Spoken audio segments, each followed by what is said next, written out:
নমস্কার বন্ধুরা, আমার রান্নাঘরে তোমাদের সবাইকে স্বাগত। আশা করি তোমরা ভালো আছো, আমিও ভালো আছি। আজকে তোমাদের মাঝে আমি একটি খুব তাড়াতাড়ি হয়ে যায় এরকম একটা রেসিপি শেয়ার করব, যার নাম হলো ডাল ফ্রাই। ডাল ফ্রাই বানানোর জন্য আমার কি কি উপকরণ লাগবে আমি এগুলো নিয়ে নিলাম।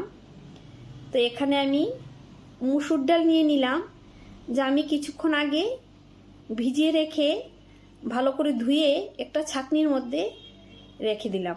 তোমরা চাইলে অন্য মুসুর ডালের সাথে অন্য ডালও নিতে পারো। আর আমার লাগবে পেঁয়াজ কুচি, লাগবে টমেটো কুচি, ফোড়নের জন্য আমি তেজপাতা শুকনো লঙ্কা নিয়ে নিলাম, আর লঙ্কা কুচি, রসুন কুচি, আর একটু শাহি জিরে, আর লাগবে আমার কসুরি মেথি। এই উপকরণ দিয়ে আমার রান্নাটা হয়ে যাবে। তো আমি কি করে রান্নাটা করছি তোমরা দেখো। তো প্রথমে আমি এখন উনুনে কড়াই চাপিয়ে দিলাম, তারপর দিয়ে দিলাম আমি একটু সরিষার তেল। সরিষার তেলটা আমার গরম হয়ে গেছে। সরিষার তেলটা গরম হওয়ার পর আমি এখন দিয়ে দেব শুকনো লঙ্কা। শুকনো লঙ্কাটা আমার গরম হয়ে যাক, তারপর দিয়ে দেব তেজপাতা,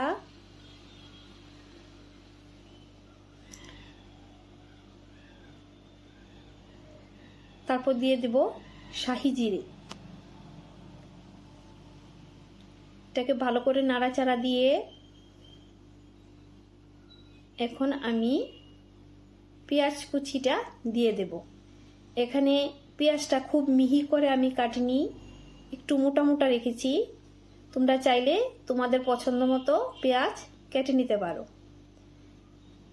তাহলে তোমরা এখানে চাইলে, এখানে আমি রসুনটা ব্যবহার করেছি, কিন্তু তোমরা চাইলে রসুনটাও বাদ দিতে পারো। তোমরা যেরকম খাও সেরকম উপকরণ তাতে মিশাতে পারবে। আমার এখন পেঁয়াজটা আমি হালকা করে ভেজে নিয়েছি।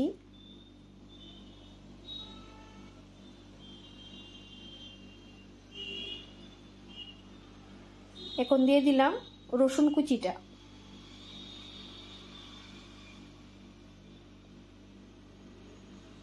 রসুনটা আমার একটু ভাজা ভাজা হয়ে যায়।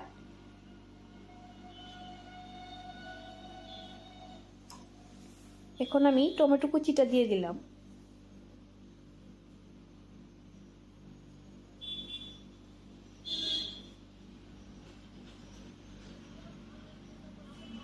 টমেটোটা দিয়ে আমার একটু ভাজা ভাজা করতে হবে। এখন আমি লঙ্কা কুচিটাও দিয়ে দিলাম।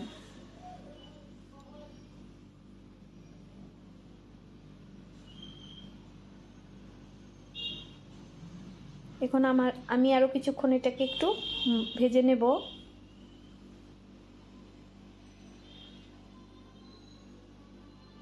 তো আমার এখন সবগুলো উপকরণ ভাজা হয়ে গেছে।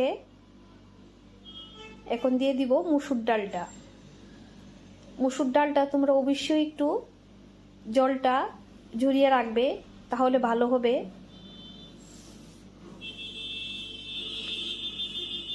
এখন আমি মুসুর ডালটা দিয়ে আর একটু সবগুলো উপকরণের সাথে একটু ভাজা ভাজা করে নেব। এখন নুনটা দিয়ে দিলাম, আর তার সাথে দিয়ে দিলাম হলুদ গুঁড়োটা। এখন একটু ডালটা একটু ভাজা করে নেব। হালকা করে ভাজতে হবে, বেশি ভাজলে আবার ডালটা সিদ্ধ হতে চাইবে না। তাই তোমরা একটু যখন কালারটা চেঞ্জ হয়ে আসবে, দেখো ডালের কালারটা চেঞ্জ হয়ে গেছে, তখনই বুঝতে পারবে যে ডালটা ভাজা হয়ে গেছে। বেশি ভাজলে কিন্তু ডাল সিদ্ধ হতে চাইবে না। তাহলে ডালটা আমার ভাজা হয়ে গেছে। এখন আমি তাতে গরম জল দিয়ে দেব। তোমরাও অবশ্যই গরম জল দেবে। তো পরিমাণ মতো, এটা একটু ঘন ঘনই হবে ডালটা, তো সেই অনুপাতে তোমরা জল দেবে। কারণ অনেক সময় মসুর ডাল সিদ্ধ হতে সময় লাগে, আবার ডালের যদি মান ভালো থাকে তাহলে একটু তাড়াতাড়ি সিদ্ধ হয়ে যায়। তো সে বুঝে তোমরা জলটা ব্যবহার করবে। তো আমি এখানে পরিমাণ মতো জল দিয়ে দিলাম। এখন আমি ঢাকা দিয়ে দেব, যাতে ডালটা খুব ভালো মতো সিদ্ধ হয়ে যায়। তো ডালটা আমার সিদ্ধ হয়ে গেছে।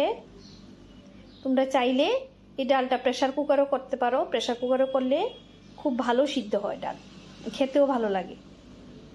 আমি আজকে তোমাদের দেখানোর জন্য কড়াইতে করলাম। এখন আমি কসুরি মেথিটা একটু হাতে ক্রাশ করে দিয়ে দেব, তাহলে গন্ধটা ভালো আসবে।